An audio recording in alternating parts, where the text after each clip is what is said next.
জেলের কান্ডা লাগায় শোনো।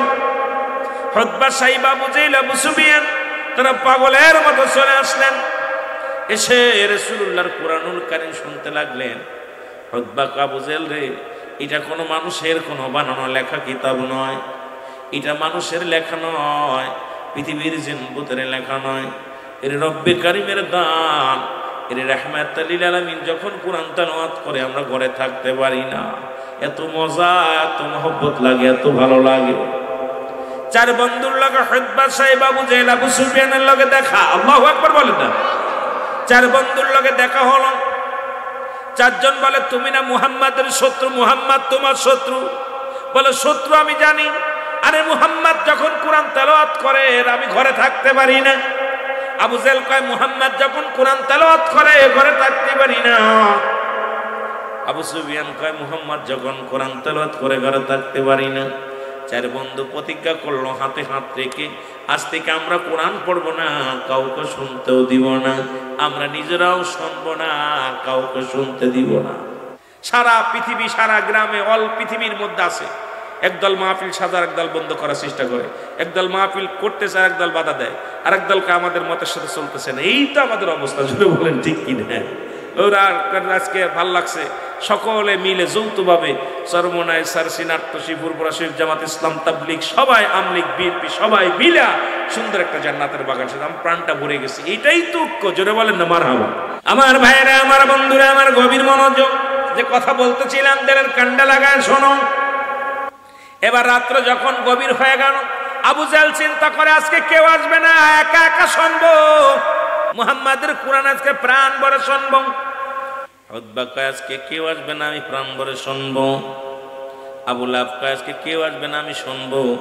সাইবা কয় কেউ আসবে না, আমি শুনবো। চারজনই একা একা করে চারজনের রাসূল পাক সাল্লাল্লাহু আলাইহি সাল্লাম কোরআন তেলাওয়াত করে, মধুর সুরে কোরআন তেলাওয়াত করে। কারণ এই কোরআন তো রব্বে কারিমের বাণী, আর এত বড় নিয়ামত, এত ওজন, এত যার ওজন ঠেকানোর মতো ক্ষমতা পৃথিবীর কারণ নাই। আকাশের উপরে নাজিল হলো কোরআন, আল্লাহ আকাশ বলে আল্লাহ আমার উপরে দিও না। পাহাড়ের উপরে হলো পাহাড় বলে আল্লাহ আমার ভিতরে দিও না। জমিনের ভিতরে নাজিল হলো, জমিন আল্লাহ আমার ভিতরে দিও না। এত ভারী বস্তু ঠেকাইতে পারবো না, সেই মানব জাতির মাথার উপরে দিয়ে দিলেন। এই মানব জাতি সেই কোরআনটাকে নিয়ে আজকে খেলা শুরু করে দিছে। এই কোরআনের ওয়েট কত বড়, কোরআনের দাম কত বড়, কোরআনের মান কত বড়, যদি জানতো সারা জীবন কোরআনের জন্য পাগল হয়ে যেত। ধরে বলেন ঠিক কিনা? কোরআন শিখাও ছেলে মেয়েদের, ওহে মুসলমান, জানকবাজের সময় তোমার ওই বেড়ে আসান। বলো জানকবাজের সময় তোমার, আরো জোরে বলেন, কোরআন শিখাও ছেলে মেয়েদের, ওহে মুসলমান, জানকবাজের সময় তোমার ওই বেড়ে আসান। বলো জানকবাজের সময় তোমার। একটা ছেলে আলেম হলে পড়বে কোরআন মরণকালে, তোমার থেকে সরে যাবে ইবলিস ও শয়তান। কোরআন শিখাও ছেলে মেয়েদের, ওহে মুসলমান, কোরআন শিখাও ছেলে মেয়েদের, ওহে মুসলমান, জানকবাজের সময় তোমার ওই বেড়ে আসান। বলো জানকবাজের সময় তোমার। এ দুনিয়ার মুসলমান গভীর মনোযোগ। চার বন্ধু কোরআনুল কারীম শুনতে শুনতে রাত শেষ হয়ে গেল। ওদিন পূর্ব আকাশে সূর্যোদয় হয়ে গেছে। এত মজা লাগছে, এত ভালো লাগছে, এত মধু লাগছে। বেলা উঠবো উঠবো ভাব। চার বন্ধু চারদিকে দৌড় দিছে। আবু জেহেলের লগে উতবার দেখা, ধাক্কা লাগছে সাইবার সঙ্গে মুসলমান। আবু সুফিয়ানের ধাক্কা, আবু লাহাব, উতবা, সাইবা, আবু সুফিয়ান এক একজনের লগে এক একজনের ধাক্কা লাগা। তুমি, ও কয় তুমি, ও কয় তুমি। কয় গতকালকে সবাই তো প্রতিজ্ঞা করলাম আব্দুল্লাহর বেটা মুহাম্মাদের কোরআনুল কারীম কেউ শুনবো না, কাউকে শুনতেও দিব না। আজকে তোমরা আসলে কেন? লোকজনে ডাকতে বলে আবু জেহেল রে, আমরা না আসলাম, তুমি আসলে কেন? তুমি তো বাতিজার নামে শুধু দুর্নাম করো, আব্দুল্লাহর বেটা মুহাম্মাদের বিরোধিতা করো, তুমি কেন আসলাম? আব্দুল্লাহর বেটা মুহাম্মাদের বিরোধিতা করো। আবু জেহেল ডাক দে কয় ভাই আমি ক্ষমা চাই, আসলে আসমানি কিতাব এত মধুর আগে জানি নাই। আসলে পৃথিবীর মধ্যে আব্দুল্লাহর বেটা মুহাম্মদ যে কোরআন তেলাওয়াত করে, এ কোনো মানুষের লেখা নয়, কোনো বানোয়াট কিতাব নয়। এই কোরআন যত পড়ে ততই মজা লাগে। আসলে এটা আমার রব্বে কারিমের দান, এটা কোনো মানুষের দ্বারাই সম্ভব নয়। সুবহানাল্লাহ বলেন না? রাহমাতুল লিল আলামিন যুগে যুগে কোরআন দিয়ে মানুষকে পাগল বানাইছে, ঠিক কি না? কোরআন দিয়ে পাগল বানাইছে। কোরআন পড়ছে যখন, কোরআনের বাণী শোনে যখন, মানুষগুলো দৌড়ায়, কোরআন দিকে ঝুঁকে যায়। ও দুনিয়ার মানুষ শুনে নাও, পৃথিবীর মধ্যে রব্বে কারীম এত সুন্দর বাণী মানুষের উপরে দান করলেন। এই মানুষগুলো সেই কোরআনটা যদি বুঝতো, কোরআনের ব্যাখ্যা যদি বুঝতো, কোরআনের ভাবার্থ যদি বুঝতো, কোরআন কি নিয়ামত এটা যদি বুঝতো, সারা জীবন গোলাম হয়ে যেত কোরআনের। সেই কোরআনের প্রতি মায়া বেড়ে যেত, মহব্বত বেড়ে যেত। আসলে সেই কোরআনের প্রতি মায়া নাই, কোরআনের প্রতি তাদের দয়া নাই। জোরে জোরে চিল্লায় বলা যাবে না, ঠিক কি না? রাহমাতুল লিল আলামিন পর্দার বিধানের ওয়াজ করলেন, নারীর বিধানের ওয়াজ করলেন। আর ওই মজলিসে ছিলেন রাসূলুল্লাহর এক নাম হলো হযরত সালাবা রাদিয়াল্লাহু তাআলা। হুজুরে বলেন মারহাবা। আর হুজুরে বলা যাবে না মারহাবা। নাম কি? হুজুরে বলেন নাম কি? হযরত সালাবা রাদিয়াল্লাহু তাআলা। রাসূল বললেন কোন নারী দেখে দেখা যাবে না। রাসূল ওয়াজ করলেন বেগানা নারী চেহারা দেখা হারাম। রাসূল বললেন বেগানা পুরুষের চেহারা দেখা হারাম। রাসূল বললেন নামাজ ছেড়ে দেয়া কবিরা গুনাহ। রাসূল বললেন মিথ্যা বলা কবিরা গুনাহ। রাসূলুল্লাহ শিক্ষা দিলেন, ও দুনিয়ার মানুষ, জাকের ভাইরা, আশিক ভাইরা, লক্ষ্য করে শুনবেন। নবীজি ওয়াজ করলেন, তোমরা শুনে নাও। আজ থেকে ইসলামের বিধান, পর্দার বিধান আমি তোমাদের জানিয়ে দিয়ে গেলাম। ইসলামের বিধান তোমরা মানবা, ইসলামের বিধান তোমরা শুনবা। এই ইসলামের বিধানের জন্য আমি রাসূল কতদূর পর্যন্ত পর্দা করে দিলাম। যাদের সঙ্গে দেখা দেওয়া জায়েজ তাদের বিয়ে করা হারাম, যাদের সঙ্গে দেখা দেওয়া জায়েজ হারাম তাদের সঙ্গে বিয়ে করা জায়েজ। আজকে পর্দার বিধান একটা বাড়ির মধ্যে নাই, পর্দার বিধান একটা সমাজের মধ্যে নেই। আজকে সমাজ নামাজ যেমন ফরজ, পর্দাও তেমন ফরজ। আজকে পর্দার বিধান না থাকার কারণে আজকে সমাজ নষ্ট হয়ে গেছে। আজকে পর্দার বিধান মুসলমান, আজকে বাবা মার যে অবস্থা, রাসূল পাক সাল্লাল্লাহু আলাইহি সাল্লাম যদিও আজকে আমরা দেখি, যদিও কথা বলি, তাফসীরুল কোরআন মাহফিল আমার ভাই তোফানি সাহেব যেটা বললেন চিরন্তন সত্য কথা। আমরা কোরআন থেকে একটা আয়াত পাঠ করে শুরু করি, মহিলাদের অঙ্গভঙ্গি নিয়ে 1 ঘন্টা আলোচনা, সমাজ গীবাত নিয়ে 1 ঘন্টা, 2 ঘন্টা আলোচনা করলে 10টা মিনিট ইসলামের কথা বলি না, সত্যের কথা বলি না। আমরা মন গড়া মতো তাফসীর করি। আসলে এই তাফসীর দ্বারা সমাজ পরিবর্তন হওয়া সম্ভব নয়। আমি নিজেও সমাজ পরিবর্তন, জাতি পরিবর্তন অসম্ভব নয়। বাস্তব চিরন্তন সত্য কথাটা বলে গেছে, এই জন্য তাকে 1000বার স্যালুট জানাই, সাধুবাদ জানাই। আসলে কোরআন যেটা বলতেছে, কোরআনের ব্যাখ্যা, কোরআন যে গীবাত করা যাবে না, কোরআন অন্যায় করা যাবে না, কোরআন বিধান মানতে হবে। কোরআনের বিধান অনুযায়ী যদি আলোচনা হয়, একটা মানুষ হিদায়াত না হয়ে পারে না। জোরে জোরে বলেন ঠিক কিনা? হযরত সালাবা রাদিয়াল্লাহু তাআলা ওয়াজ করলেন, নবীজি ওয়াজ করলেন পর্দার বিধান কতটুকু, পর্দার বিধান কেমনে দেখবে, বিধানগুলো জানিয়ে দিলেন। হযরত সালাবা রাদিয়াল্লাহু তাআলা রাস্তা দিয়ে যাইতেছিলেন, হঠাৎ বাড়িটা একটা রাস্তার কোল দিয়ে যাইতেছিলেন। যাবার পথে জোরে একটা বাতাস আসে, বাতাস আসিয়া গোসলখানার পর্দা সরে যায়। আর ওই গোসলখানায় একটা নারী গোসল করতেছিলেন। হযরত সালাবা রাদিয়াল্লাহু তাআলা নজর চলে গেল ওদিকে। যখন দেখলেন, যদিও প্রস্তুতি ছিলেন না, দেখার জন্য প্রস্তুতি ছিলেন না, সালাবা রাদিয়াল্লাহু তাআলা একবার দেখা পর তওবা করে আস্তাগফিরুল্লাহ রব্বি মিন কুল্লি যামবি ওয়া আতুবু ইলাইহি। জোরে জোরে পড়েন আস্তাগফিরুল্লাহ রব্বি মিন কুল্লি যামবি ওয়া আতুবু ইলাইহি লা হাওলা লা কুওয়াতা ইল্লা বিল্লাহ। জোরে জোরে চিল্লায় বলা যাবে না আল্লাহু আকবার। সালাবা রাদিয়াল্লাহু তাআলা লক্ষ্য করে দেখেন, যখন দেখছে গো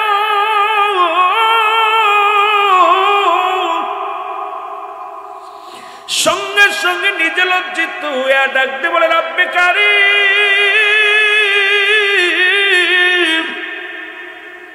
আমার নবী তো পর্দার বিধান দিছে গো নবী গো।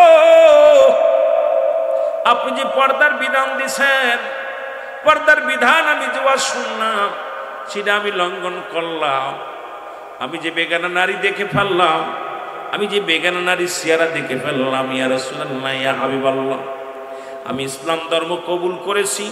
আমি পড়েছি লা ইলাহা ইল্লাল্লাহু মুহাম্মাদুর রাসূলুল্লাহ সাল্লাল্লাহু আলাইহি ওয়াসাল্লাম। সাথে বলেন আশহাদু আল্লা ইলাহা ইল্লাল্লাহু ওয়াহদাহু লা শারীকা লাহু ওয়া আশহাদু আন্না মুহাম্মাদান আবদুহু ওয়া রাসূলুহু। সুবহানাল্লাহ বলেন না? এ মুসলমান, গভীর মনোযোগ, খুব ধৈর্য ধরে খেয়াল করে শোনা লাগবে। সবাই মাত্র আলোচনা শুরু করেছি, আর লক্ষ্য করবেন কোথা থেকে কোথায় যায় আলোচনা হলো। আমি আমার ব্যক্তিগত কোনো বানোয়াট কোনো কিস্তা কাহিনী নয়, কোরআন থেকে ডাইরেক্ট হাদিস থেকে কথা বলবো, লক্ষ্য করে শোনা লাগবো। এবার সাহাবা রাদিয়াল্লাহু তাআলা বসে বলেন, ডাক দেবার রব্বে কারীম, আমি তো জালিমদের অন্তর্ভুক্ত হয়ে গেছি, জুলুম করে ফেলেছি আমার নফসের সঙ্গে। আহা, কত ইসলামের বিধান মানত। আজকে আপনার মেয়ে আপনার ছেলে বেপরদায় চলাফেরা করে, আজকে আপনার মেয়েগুলো আপনার বিবিগুলো বেপরদায় চলে, আজকে সমাজ জাতি নষ্ট হয়ে যায়। আপনার মাথা থেকে টুপি পড়ে না, আপনি হজ করে আসছেন তসবিহ ছাড়েন না, আপনার বিটার বউ বেপরদায়, আপনার মেয়ে বেপরদায়। ঠিক কিনা? ঠিক কিনা? কথা বলেন ঠিক কিনা? আপনার মুখের দাড়িগুলো পেকে গেছে, হাতের ভিতরে তসবিহ, কিন্তু বাইবাতি কেউ নামাজে আসে না, নামাজ পড়ে না। বিবি বেপরদায় চলে, ভাই বেপরদায় চলে, বোন বেপরদায় চলে। আরে নিজেই তো কন্ট্রোল করতে পারেন নাই, কিসের ওয়াজ, কিসের নসিহত? তার সমাজ নষ্ট, জাতি নষ্ট। সাহাবা রাদিয়াল্লাহু তাআলা ডাক দেবার, আল্লাহ আমি তো জালিমদের অন্তর্ভুক্ত হয়ে গেছি। একটু আগে দোয়া পড়েছি, রব্বানা জালামনা আনফুসানা ওয়া ইল্লাম তাগফির লানা ওয়া তারহামনা লানাকুনান্না মিনাল খাসিরিন। আদম আলাইহিস সালাম বলেন, রব্বানা, ও আমার রব, ও আমার প্রতিপালক, আমার আল্লাহ। এটা আদম পড়েছে। আদম আলাইহিস সালাম পড়েছে, আল্লাহ আমি জালিমদের অন্তর্ভুক্ত হয়ে গেছি, আমার তুমি ক্ষমা করে দাও। ডাকছে কে? আদম আলাইহিস সালাম। আমার আপনার আদি পিতার নাম কি? জোরে বলেন না। আদম আলাইহিস সালাম ডাক দিয়ে বলে, রব্বানা, ও আমার রব, জালামনা, আমি জালিমদের অন্তর্ভুক্ত হয়ে গেছি। কত সুন্দর! আদম নবী কান্দে, তোমার চোখে পানি নাই? এরে আদম আলাইহিস সালাম ভুল করার পরে একটা মতি যদিও বলি ভুল করি, এটাও বেয়াদবি হয়ে যাবে। ভুল করানো হয়েছে মুসলমান, গভীর মনোযোগ। যেটা যদিও ভুল করানো হয়েছে শুধু মানুষকে বোঝানোর জন্য, উম্মতের বোঝানোর জন্য, বান্দা বান্দির বোঝানোর জন্য। তবে আদম কিন্তু একদিন নয়, দুদিন নয়, 350 বছর অজার নয়নে কেঁদেছিল। চোখের পানি পড়তে পড়তে, চোখের পানিগুলো পড়তে পড়তে মুখের গোস্তগুলো খসে খসে পড়েছিল। আদম আলাইহিস সালামের চোখের পানি একদিন নয়, দুদিন নয়, 300 বছর, 340 বছর, কোন জায়গায় আছে 350 বছর। অঝার কারণে কাঁদতে কাঁদতে, শুধু এখান নয়, গোটা পৃথিবী কানে ধরে ঘুরেছে আদম আলাইহিস সালাম। শুধু আদম আলাইহিস সালাম শুধু কাঁদে নাই, ওই ভুল করার কারণে পণ্যের কাপড়টা পর্যন্ত খুলে ফেলেছে। ওই ভুল করার কারণে জান্নাত থেকে বিতাড়িত হয়েছে। এই আদম আলাইহিস সালাম একটা মাত্র ভুলের কারণে রব্বে কারীম এক জজারণে কান্দে আছে। জোরে বলেন। বউটা পর্যন্ত জুদা করে দিছে। আদম আলাইহিস সালামের বউরে ফেলাইল এক দেশে, আদমরে ফেলাইল এক দেশে। আমরা মুসলমান, আমরা আখির নবীর উম্মত। রব্বে কারীম কত ভালোবাসে আপনাকে, আমাকে এত ভালোবাসে, এত অন্যায় করি না আমার ছেড়ে দিই, এত জুলুম করি, ঘুষ খাই, সুদ খাই, তারপর আমাদের কিন্তু বিচার এরকম নগদ করে না। বাকি হবে আমাদের বিচার। তবে কবর কিন্তু আমার আপনাদের ছাড়বে না। ওই কবরের ভয় আমাদের চোখের পানি ফেলানোর দরকার আছে কি না? আদমরে তো নগদ করছে, আমার তো নগদ করে নাই। কথা বুঝেননি? যে অন্যায় করেন আপনি, যে পাপ করছেন, এই পাপের কথা তো আপনার বউ জানতো, আপনার লগে সংসার করতো না। আপনার ছেলে জানতে আপনার আব্বা ডাকতো না। আপনার ভাই জানলে আপনার ভাই আপনাকে ভাই বলে ডাকতো না। আপনার বোন জানলে আপনাকে ভাই পরিচয় দিত না। আপনার বাবা জানলে ছেলে পরিচয় দিত না। সুতরাং আপনি আমি যে অন্যায় করেছি সারা দিন ভরে সারা জিন্দেগি ভরে, এই অন্যায়টা গোপন রাখছে আল্লাহ, গোপনের গোপন, যেন বলেন ঠিক কিনা। ইউনূস আলাইহিস সালাম মাপ চায় আল্লাহর দরবারে, পড়েন না লা ইলাহা ইল্লা আনতা সুবহানাকা ইন্নী কুনতু মিনাজ জালিমিন।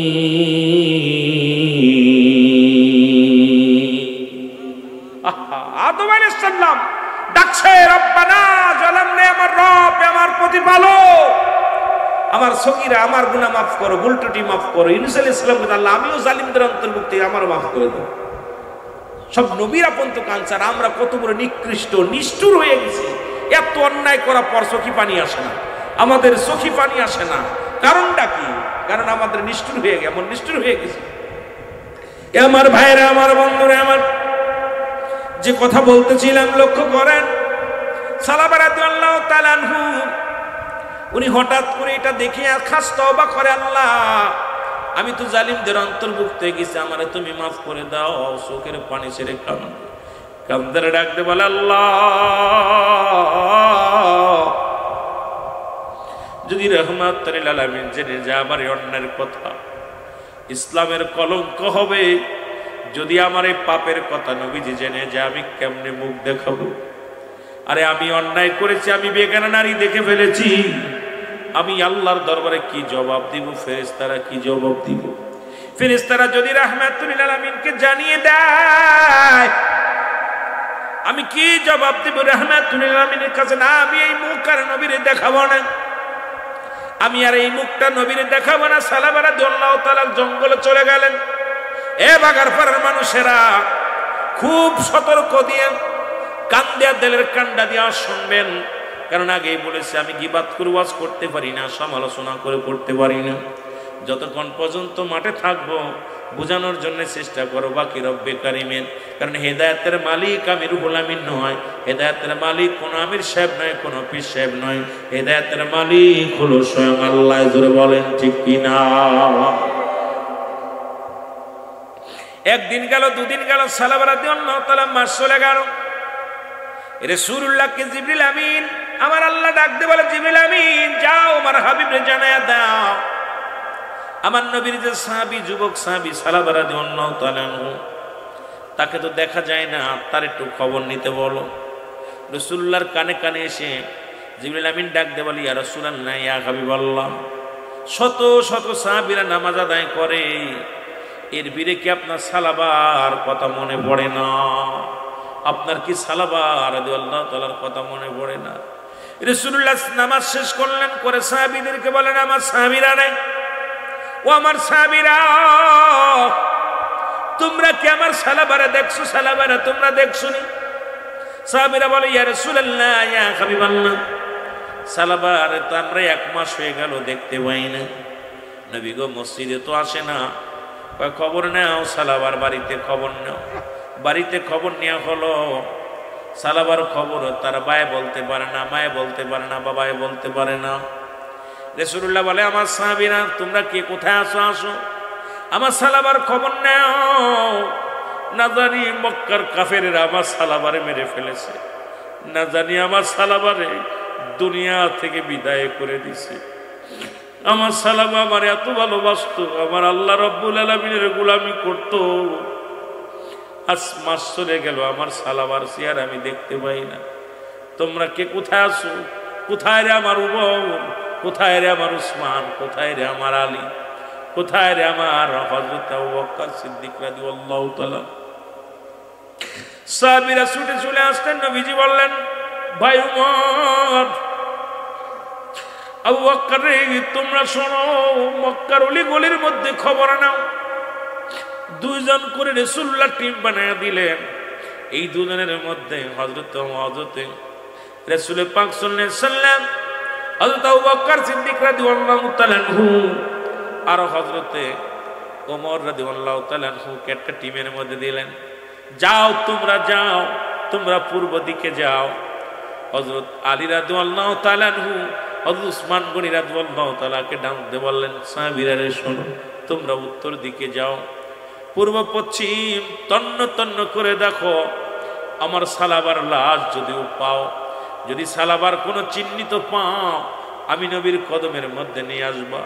আমার যুবক সাহাবী আমাকে অত্যন্ত ভালোবাসত, ইসলাম কত ভালোবাসত, ইসলামের বিধান মেনে চলতো।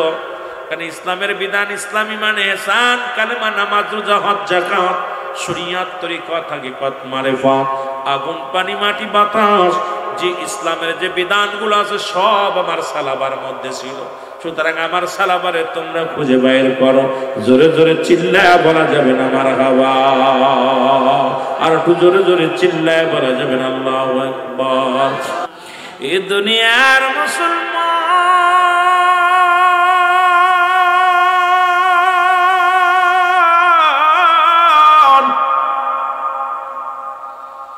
হযরত আলী রাদিয়াল্লাহু তাআলা যায় বলে, ভাইয়া সালাবারে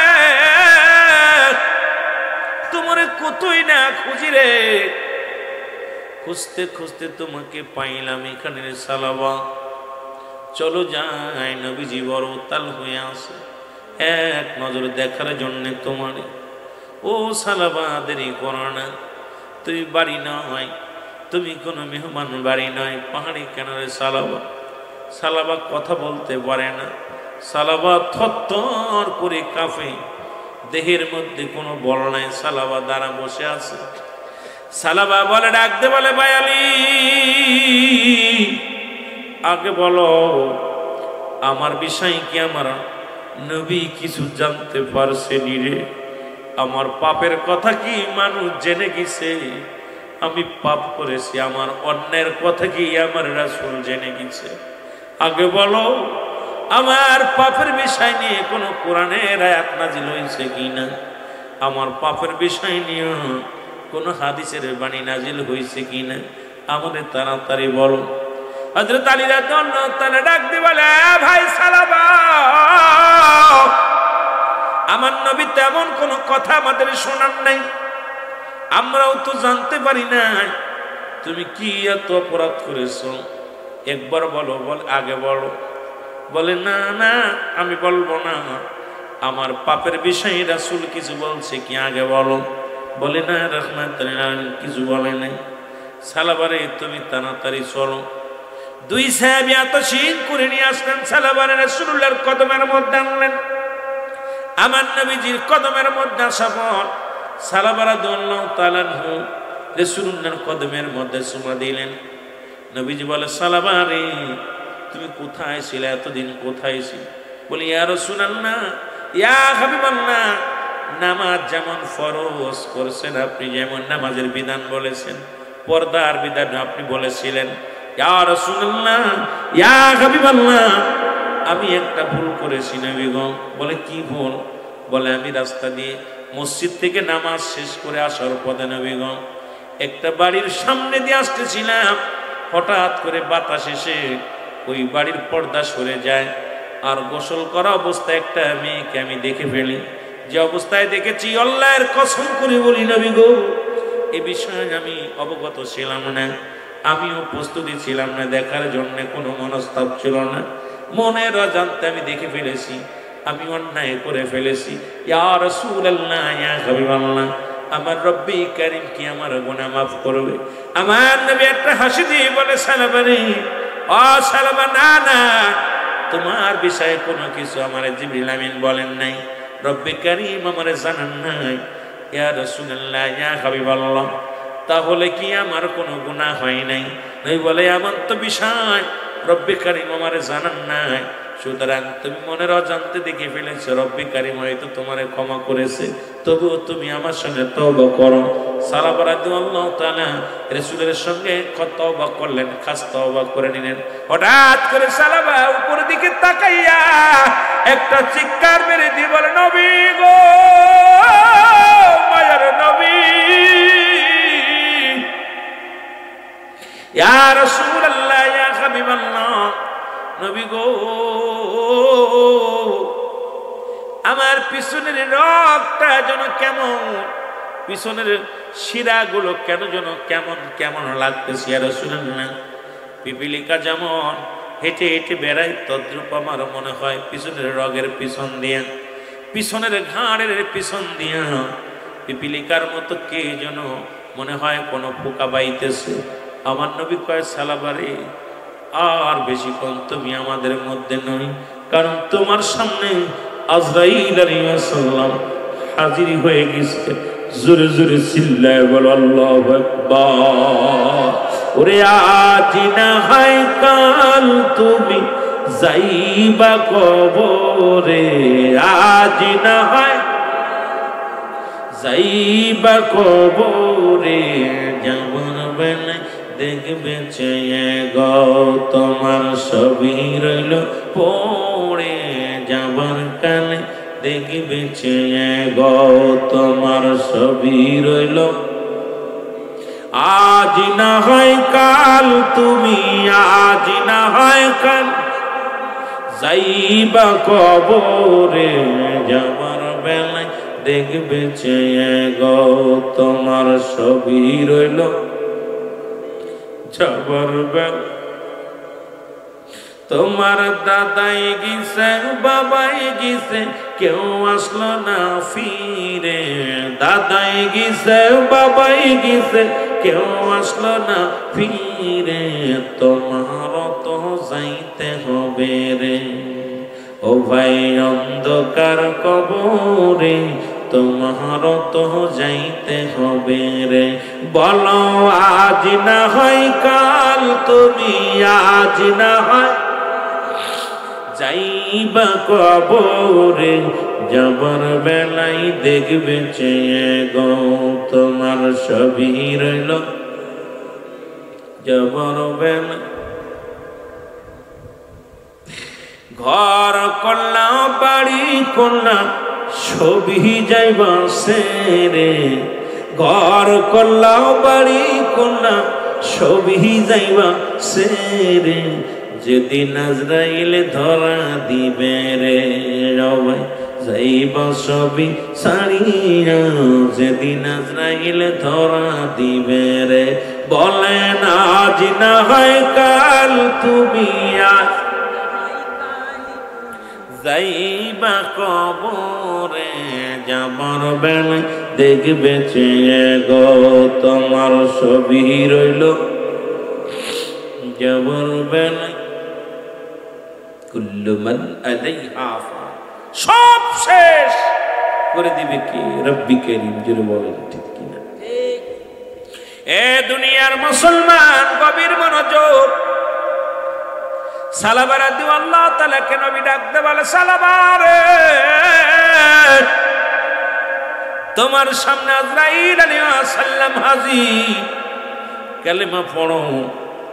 সালাবা রাদিয়াল্লাহু তাআলা রাসূলের সঙ্গে কালেমা পড়াইলেন, লা ইলাহা ইল্লাল্লাহু মুহাম্মাদুর রাসূলুল্লাহ সাল্লাল্লাহু আলাইহি ওয়াসাল্লাম। জোরে বলেন না মারহাবা।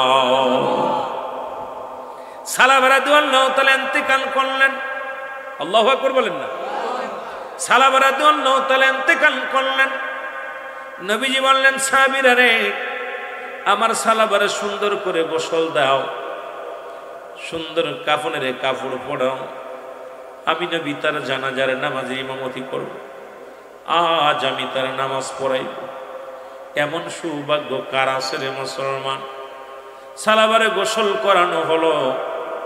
গোসল করায়া যখন তার লাশ মুবারক নবীজি বললেন নিয়ে যাও ওই ঈদগার ময়দানে, ফাঁকা ময়দানে নিয়ে যাও। সালাবা রাদিয়াল্লাহু তাআলা লাশখানা সাহাবীরা ধরলেন। রাসূলুল্লাহ পিছনে পিছনে আসতে লাগলেন। হযরত আলী রাদিয়াল্লাহু তাআলা পিছন দিকে তাকায় দেখেন নবীজি অনেক দূরে দাঁড়ায় আছে। আমার নবীকে ডাক দিয়া, রাসূলুল্লাহ ইয়া হাবিবাল্লাহ, হাজার হাজার মুসল্লি হাজির, আপনি পিছে আছেন। আমার নবী কয়, সাহাবীরা রে আসতে যাও, আমি কেমনে আইব, আমি তো পা ফেলার জায়গা পাই না।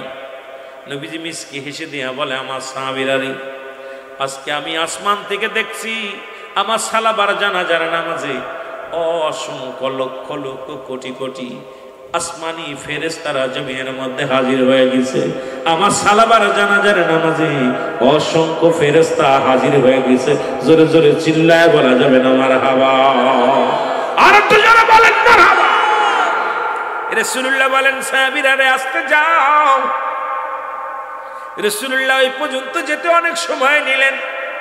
খুব আস্তে আস্তে ধীর গতি রাসূলুল্লাহ গেলেন। নামাজ শেষ হলো, নবীজি দোয়া করলেন। আমার দেশের আলেম ভাইয়েরা দোয়া করতে চায় না। আমার ছোট ভাই আজকে যিনি আমার ফয়সালের ছোট ভাই বড় ভাই, যিনি মুসলমান, যারা কমি অঙ্গনের আলেম, যেহেতু এখানে অনেক কমি অঙ্গনের আলেম আছেন, ফতুয়ায় দেওবন্দের মধ্যে 2য় খণ্ড 33 নম্বর পৃষ্ঠা, লেখক আল্লামা মুফতি শফিক আহমেদ। যারা কমি অঙ্গনের বড় কিতাব পড়েন, আপনাদের উস্তাদের উস্তাদ আল্লামা মুসলমান মুফতি শফিক আহমেদের লেখা ফতুয়ায়ে দেওবন্দ 2য় খণ্ড 33 নম্বর পৃষ্ঠা, উনি বয়ান করেন 5 ওয়াক্ত নামাজ পড়িয়া জিয়ারত করিয়া সর্বহালাতে রব্বে কারিমের দরবারে 2টি হাত উঠায় দোয়া করুন উত্তম মুস্তাহাব। সুন্নাত বলছে মুস্তাহাব। একটা দলিল যদি খণ্ডন না করতে পারে মুসলমান, জীবনে আর কোনোদিন ওয়াজ করব না, দোয়া করা যাবে না, মিলাদ পড়া যাবে না।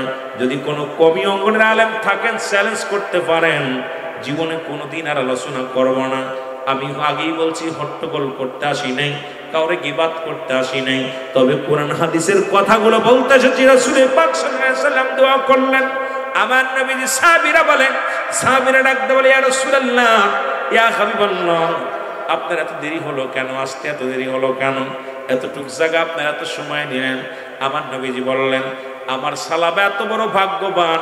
আমার সালাবা ভয় পেতেন কত, ইসলামকে কত ভালোবাসত। আমার সালাবা কোরআনকে কত ভালোবাসত। আমার সালাবা পৃথিবীর ইসলামের বিধান, পর্দার বিধান কত ভালোবাসত। রব্বি কারিমের কত ভয় করত।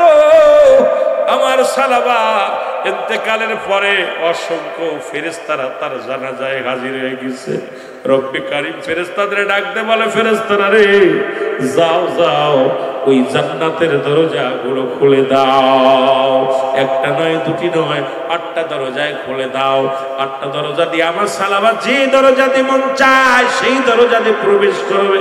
এ আমার যুবক ভাইয়েরা, আজকে ইসলামের বিধান, পর্দার বিধান না থাকার কারণে আজকে মেয়ের হাতে বাবা খুন হয়ে যায়। আপনারা দেখেছেন, মুসলমান শুনেছেন, কয়েকদিন আগেও এই ঘটনা ঘটছে। মেয়ে তার বাবারে খুন করেছে। খুন করিয়া বাবাকে, মানুষকে ফোনের মাধ্যমে মিডিয়াকে জানিয়ে দেয়, আমার আব্বারে আমি খুন করতেছি। নিজের মেয়ে তার ছুরি দিয়া বাবার গলার মধ্যে ছুরি দিয়া পুষাইয়া গলাটা কেটে ফেলেছে। কলিজার মধ্যে সাপকি লাগাইতেছে, ছুরি দিয়ে আঘাত করতেছে। আর লোকজনের জানিয়ে দেয়, তোমরা দেখো আমার বাবারে আমি চিরবিদায় করে দিছি।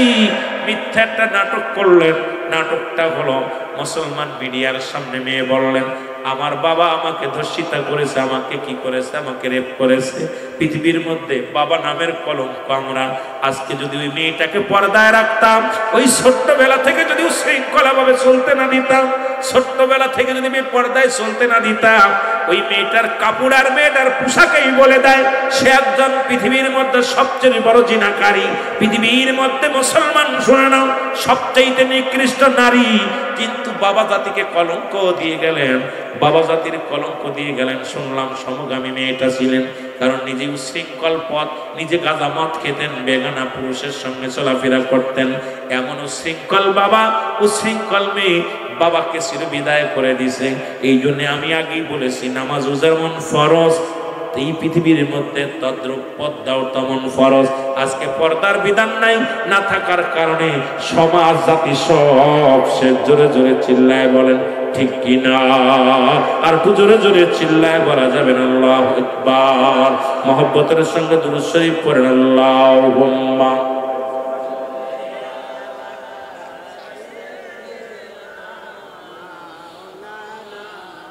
কিরে ভাই, কষ্ট হচ্ছে আপনাদের? জোরে জোরে পড়েন না।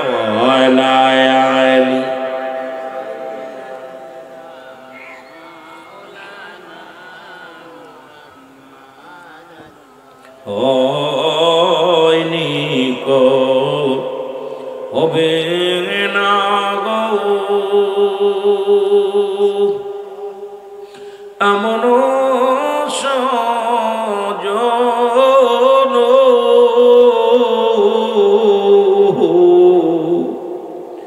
হয়নি কো হবে না গো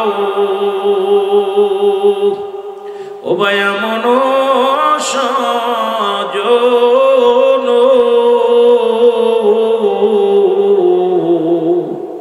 সারা জীবন কাঁদলেন নবীজি পাপী উম্মতির জন্য আল্লাহুম্মা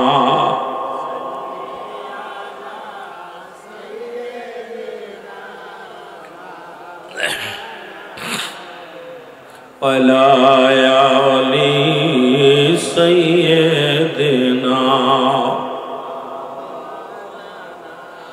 নবী তোমার সেই নূর দিয়া আসমান জমিন আউলিয়া ও হাবিব আপনার সেই নূর দিয়া আসমান জমিন আউলিয়া সরে জাহান পয়দা কিয়া পাক নামে মুহাম্মদ আল্লাহুম্মা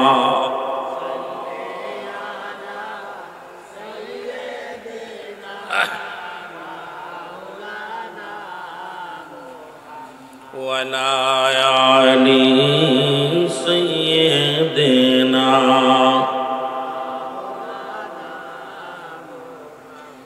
এ ভাইরা আমার বন্ধুরা আমার দিলের কান্ডা লাগা শোনো যে কথাগুলো আমি বলি দিলের কান্ডা লাগা শোনো রাসূল বললেন দুইটা জিনিস যে ব্যক্তি আমার কাছে জামিনদার হয়ে গেলেন আমার কাছে ওয়াদা করলেন অপচয় করবে না আমি নবী কথা দিলাম আমি নবী ওয়াদা করলাম আমি নবী তার হাত ধরে জান্নাতে নিয়ে যাব এখন আমি আপনাদের কাছে একটু করজোরে দাবি করব রাসূলুল্লাহর সঙ্গে কে কে জান্নাতে যেতে চান একটু হাত দুখানা তুলে দেখা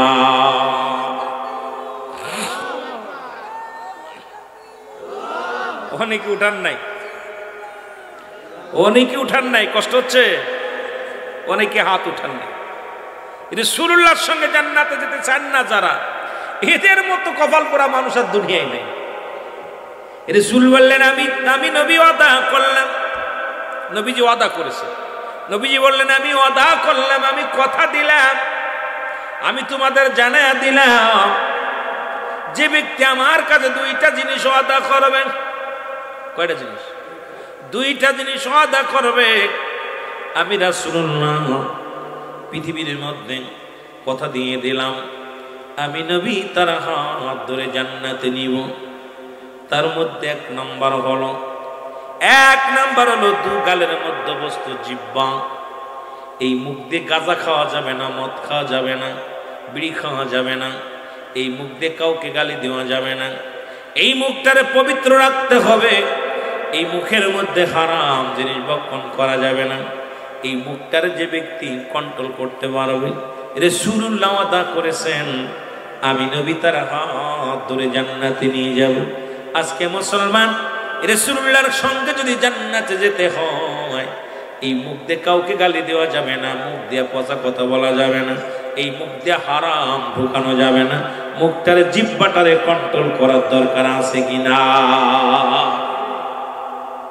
কথা বলেন আছে কিনা দুই নাম্বার ও আমার মা বোনেরা শুনে না গভীর মনোযোগ রাসূলুল্লাহ বললেন দুই নাম্বার শুনে না দু পায়ের মধ্যে বস্তু যেটা স্ত্রীলিঙ্গ এবং পুরুষ লিঙ্গ একমাত্র স্বামী ব্যতীত স্ত্রী ব্যতীত অন্য কোনো পুরুষের কাছে যাবে না অন্য কোনো নারীর কাছে যাবে না আমি রাসূলুল্লাহ ওয়াদা করলাম আমি রাসূলুল্লাহ কথা দিলাম ওই নারী ওই পুরুষকে আমি রাসূল নিজ হাতে জান্নাতে নিয়ে যাব, নিজ হাত ধরে জান্নাতে নিয়ে যাব। এখন যত বড় জাকের বোন হোক আর যত বড় আশেক বোন হোক, তরিকাতের বোন হোক আর মাসুক হোক না কেন, শরীয়তের বিধান যেটা ইসলামের বিধান নাই এটা মানা যাবে না। এই দুইটা জিনিস যে ব্যক্তি ইবাদত করতে পারে, একমাত্র স্বামী ব্যতীত পৃথিবীর মধ্যে অন্য কোনো পুরুষের কাছে যাবে না, পুরুষ স্ত্রী ব্যতীত অন্য কোনো নারীর কাছে যাবে না। রাসূলুল্লাহ ওয়াদা করেছে আমি নবী তার হাত ধরে জান্নাতে নিয়ে যাব। আজকে শুধু দেখা যায় বলৎকার আর পর মুসলমান পরকে স্বামী অন্য পুরুষের সঙ্গে আসক্ত হয়ে যায়। এর একটাই কারণ হলো বেপরদা বেহায়াপনা, আর একটাই কারণ হলো আমার সমাজ এই দুইটা জিনিস কন্ট্রোল না করার কারণে রাসূলুল্লাহর সঙ্গে জান্নাতে যেতে পারবে না। জোরে জোরে বলেন ঠিক কি না? এই দুইটা জিনিস হেফাজত করতে পারলে রাসূলুল্লাহ বলছে আমি নবী হাত ধরে জান্নাতে নিয়ে যাবো। জোরে বলেন মারহাবা। আমার ভাইরা, আমার বন্ধুরা, আমার এই জন্য হযরত সুলাইমান পয়গম্বর, মারহাবা বলেন না, পয়গম্বর সুলাইমান, কেউ বলেছে মুসলমান, গভীর মনোযোগ দিলের কান্ডে লাগায় শোনো। ওনার বয়স যখন হয়ে গেলেন, পয়গম্বর সুলাইমান বিবাহর বয়স হয়ে গেল, উজিরি ডাক দে বলো হুজুর আপনার বয়স হয়ে গেছে, আপনি কি বিয়ে করবেন না? বলে আমি তো বিয়ে করব, বয়স হয়ে গেছে, মেয়ে দেখো, পাত্রী দেখো। বলো হুজুর কেমন পাত্রী দেখবো? বলে আমি পয়গম্বর সুলাইমান বিয়ে করতে পারি যদি 5টা গুণের গুণান্বিত কোনো নারী পাও। আমার মা বোনেরা যারা ওয়াজ শুনতেছেন, আমি দেখেছি বাড়ির মধ্যে অনেক মা বোনেরা আলোচনা শুনবেন, বাবারাও শুনবেন, যাদের মেয়ে আছে, যাদের বিবি আছে, যাদের আল্লাহ পাক যারা বিয়ে করেছেন তাদের সন্তান দিবে। আমাদের আলোচনা থেকে শিক্ষা লাগবে, গীবত নয়, অহংকার নয়। আমরা যেখানে মাহফিলে আসবো, মাহফিল থেকে কিছু শিকার জন্য আসবো, কিছু নেওয়ার জন্য আসবো। এত কষ্ট করে রাত জেগে বসে থাকবো থেকে লাভ কি? আমাদের জানার দরকার, বোঝার দরকার।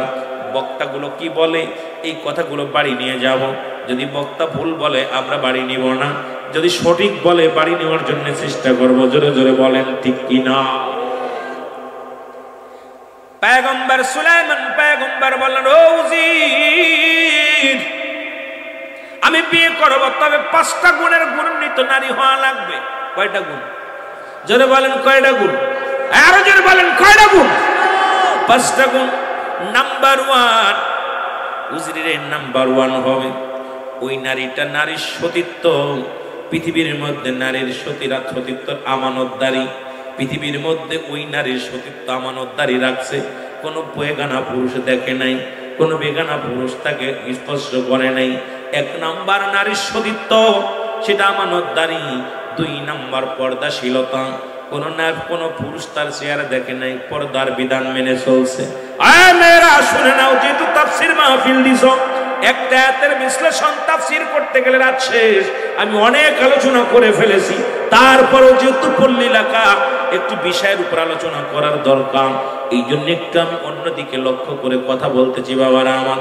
2 নম্বর সে কি বলবে? মুসলমান পর্দার বিধান মেনে চলবে। নাম্বার 3 আমলদারি হবে, কঠিন আমলদারি হবে। 4 নাম্বার পৃথিবীর মধ্যে সুন্দরী হওয়া লাগবে, কারণ এই মেয়েটা যেন সুন্দরী হয়। 4 নাম্বার গেল। 5 নাম্বার গুণাগুণ হলো এই মেয়েটার বাবা সেজন্য কিছুটা ধন সম্পদের মালিক হয়। এই 5টা গুণের গুণান্বিত যদি কোনো নারী পাও, আমি পয়গম্বর সুলাইমান বিয়ে করতে রাজি। আর এই 5 গুণের একটা গুণ যদি না থাকে, আমি পয়গম্বর সুলাইমান বিয়ে করব না। জোরে জোরে চিল্লায় বলা যাবে না মারহাবা। কথা বুঝ জানিয়েন কয়টা গুণ? আরো জোরে বলেন কয়টা? সুলাইমান পয়গম্বর কাল্লাত পৃথিবীর খলিফা বানাই দিছিল গো। পৃথিবীর মধ্যে 4 জন ব্যক্তি প্রতাপশালী বাদশা ছিলেন, তাদের মধ্যে পয়গম্বর সুলাইমান ও একজন বাদশা জুলকারনাইন। 2 জন বাদশা ছিল মুসলমান, যাদের আল্লাহ পৃথিবীর খলিফা বানিয়ে দিয়েছিল। এর বাংলাদেশ তো ছোট্ট একটা রাষ্ট্র, তাদের কদ্দ পৃথিবীর খলিফা বানিয়ে দিয়েছিল। এমন পাওয়ার, এমন শক্তি তাদের দান করেছিল। পয়গম্বর সুলাইমানকে একটা আংটি দান করেছিল, একটা মুজিজার চেয়ার দান করেছিল। মুসলমান শুনে নাও, বাদশাহ জুলকারনাইনকে একটা ঘোড়া দান করেছিল, যে ঘোড়াটা দিয়ে একটা লাফ দিলে ওই ঘোড়াটা 12,000 মাইল অতিক্রম করত। একটা কদমে মুসলমান শুনে নাও, শুনে নাও, তার ঘোড়াটা পৃথিবীর মধ্যে এক কদম যখন পা বাড়াইতো মুসলমান 12,000 মাইল অতিক্রম করত। বাদশাহ জুলকারনাইনকে আল্লাহ পাক পৃথিবীর মধ্যে 1600 বছর হায়াত দান করেছিল। লম্বা ছিল লোকটা মুসলমান 48 হাত লম্বা। এত বড় হায়াত, এত বড় লম্বা মানুষটা ছিল। কার কাফেরদের মধ্যে দুজন, একজনের নাম হলো মুসলমান বাদশাহ নমরুদ। নমরুদ বাদশাকে আল্লাহ পৃথিবীর মধ্যে ক্ষমতা দিয়েছিল। আর একজন বাদশাকে আল্লাহ দিয়েছিল কাফেরদের মধ্যে, তার নাম হলো বুখতানসর। এই পৃথিবীর মধ্যে 4 জন ব্যক্তিকে আল্লাহ প্রতাপশালী বাদশা বানিয়ে দিয়েছিল। তাদের মধ্যে পৃথিবীর মধ্যে ধন সম্পদের অভাব ছিল না, প্রজার অভাব ছিল না। পৃথিবীর মধ্যে আল্লাহ পাক দান করেছিল, মালামালের দান করেছিল, ধন সম্পদ দান করেছিল। দেখি আমার গোলামি করে কি করে না, কিন্তু মুসলমান সবাই তো নাফরমানি করেছিল। কাফের বেঈমান মুনাফিকেরা যেরকম করে তারাও এই রকম করেছিল। জোরে জোরে বলো ঠিক কিনা? হাওয়ার গাড়ি হাওয়ায় চলে, তেলের গাড়ি তেলে চলে, বিনা তেলে চালায় গাড়ি নবী সুলাইমান। আমরা সেই মুসলমান, আমরা তথ্যে মুসলমান। অল পৃথিবী ঘুরে 5 গুণের একটা গুণ মেয়ে পায় না। আল্লাহু আকবার বলেন না? সপ্তাহ চলে যায়, মাস চলে যায়, উজিরকে ডাকতে বলে, উজির মেয়ের সন্ধান পাইছো কিনা? উজির বলে, জাফানা খোদাকে কসম করে বলি, পৃথিবীর অলি গলির মধ্যে চিঠি লিখলাম, সব জায়গা ডোল পিটিয়ে দিলাম, পুরো রাজ্যের মধ্যে ঘোষণা করে দিছি রাজা বিয়ে করবে, তবে এই 5টা গুণের কোনো মায়ে আমরা পাই নাই। উজির বলে, এত বড় পৃথিবী একটা মেয়ে পাইলা না? কয় হুজুর, একটা চিঠি পড়ে নাই, কামের মধ্যে একটা চিঠি আসে নাই। বলে, খবর নাও, 1 মাস চলে গেল, 1 মাসের মাথায় 1খানা চিঠি আসলো। কয়খানা? 1খানা চিঠি পাওয়া গেল। চিঠিখানা যখন পাইলেন, উজির ডাকতে বলে, হুজুর 1খানা চিঠি পেয়েছি, তবে অভয় দিলে বলতে পারি। অভয়? ভয় দিবেন? ভয় যদি থাকে তাহলে কমু না। হুজুর চিঠিখানা 1খানা চিঠি পেয়েছি, যদি আপনি অভয় দেন তাহলে চিঠিখানা পড়ে আপনারা শোনাইতে পারি, চিঠিখানা আপনার সামনে হাজির করতে পারি। উজির বলা পর বাদশাহ, মুসলমান বাদশাহ সুলাইমান পয়গম্বর ডাকতে বলে, উজির রে, চিঠিখানা তুমি পড়ে শোনাও। চিঠিখানা পড়ে শোনাও। চিঠিখানা হাতের মধ্যে নিয়ে বলে, হুজুর 1 মেয়ে পেয়েছি, সে মেয়ে অনেক সুন্দরী, 1 নাম্বার আমানতদারি, তার সতীত্বর আমানতদারি। বললে হয়তো কষ্ট পাবেন। আমার দেশে গতকালকে পরশুদিনকে দেখলাম, ক্লাস 6-এ পড়ে মেয়েটা, বাবার টাকা পয়সা স্বর্ণ অলংকার চুরি করে, আর 6-এ পড়ে সেই মেয়ে ছেলেটার হাত ধরে চলে যায়। প্রশাসনের ভাইয়েরা ধরছে, তাদের বড় লজ্জা লাগলো। ক্লাস 6-এর মেয়ে বাবা মাকে কেমনে মুখে লাথি মেরে, সমাজের মুখে লাথি মেরে, ক্লাস 6-এর মেয়ে যদি পুরুষের হাত ধরে চলে যেতে পারে, এই সমাজে কেমনে আপনি ঈমান নিয়ে বাঁচবেন? এই সমাজে কি নিয়ে বাঁচবেন? আর একটা মেয়ে ক্লাস 7-এ পড়ে, ছেলেটা মুসলমান, করেন একটা কোম্পানিতে কাজ করেন।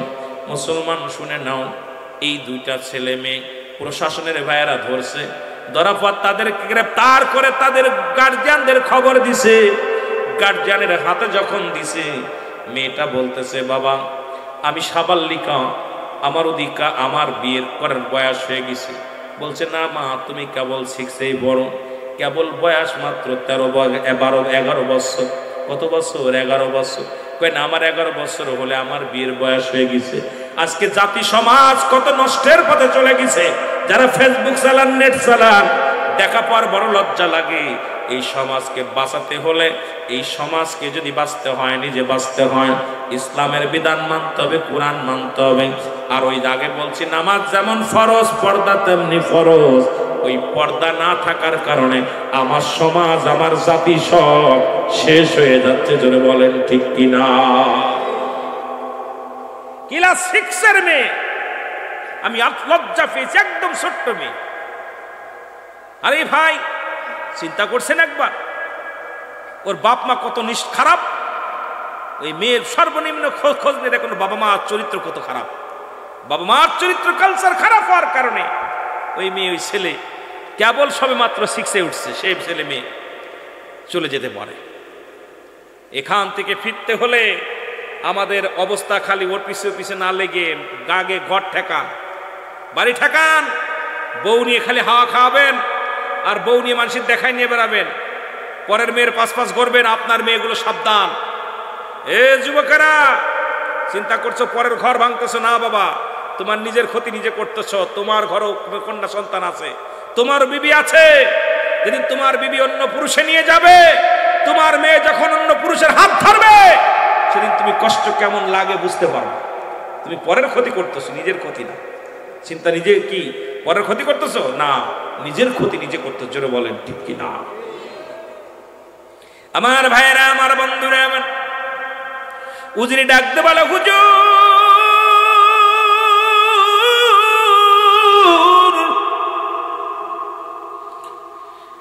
অল পৃথিবীর মধ্যে চিঠি লিখলাম, অল পৃথিবীর মধ্যে ঘোষণা করে দিলাম, কিন্তু একটা চিঠি মাত্র পাইলাম। কয়টা চিঠি?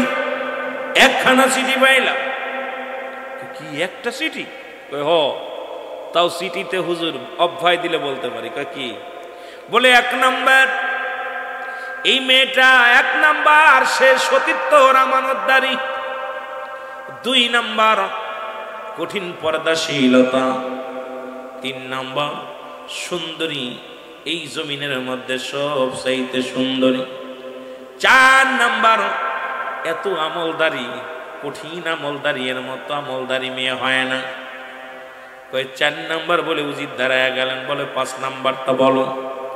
বলে 5 নাম্বার, হুজুর, মেয়েটার বাবা কোনো সম্পদ নাই, কোনো বাড়ি টাড়ি নাই। মেয়েটার বাবা একজন জেলে মাছ ধরে খায়। এই জেলের মেয়েটার সঙ্গে মেয়েটা বাবা পায়গাম নিয়ে আসছে আপনার বিয়ের, আপনি যদি রাজি থাকেন তাহলে বিয়ে হবে।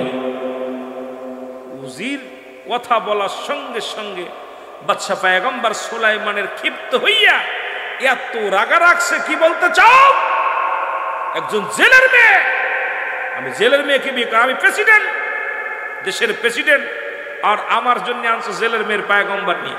চিঠিটা সুইরা মারছে, এইরকম সেইলা মারছে, মারবে তো যা পড়ছে ওই মেয়ের বাবার মুখের পরে যা পড়ছে।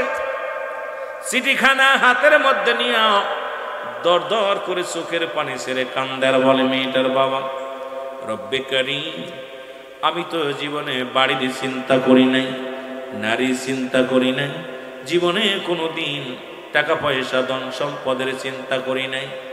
আমার মেয়েটা একটা আল্লাহর সঙ্গে বিয়ে দিব। আমার মেয়েটা, আমার ওই জামাই আমার জানাজা পড়বে, ওই মেয়েটার আমার জামাই আমার জন্য দোয়া করবে। আমি তো দোয়ার জন্যে, ভিখারির জন্য আমি তো এসেছি দ্বারে। আল্লাহ, তুমি আমার একটা সতী সাথী নারী দান করেছো। আল্লাহ, তুমি আমাকে আদর্শবান একটা কন্যা দান করেছো গো আল্লাহ, একটা আমলদারি কন্যা দান করেছো, সব তুমি দিয়াছো, কিন্তু সম্পদ আমারে দাও নাই। আমি তো আশা করে এসেছি পয়গম্বর সুলাইমানের বাড়িতে। সুলাইমান পয়গম্বর আমার মেয়েকে বিয়ে করবে। আমি ইন্তেকালের পরে আমার জানাজাটা আমার জামাই পড়বে। আমি ইন্তেকালের পরে আমার কবরের পাশে দাঁড়ায় আমার জামাই আমার জন্য দোয়া করবে। আমি যেদিন মারা যাব আমার জন্য আমার জামাতা দোয়া করবে। এই আশা করে আমি তো এসেছিলাম চিঠিখানা নিয়ে। জোরে জোরে চিল্লায়া বলা যাবে না আল্লাহু আকবার।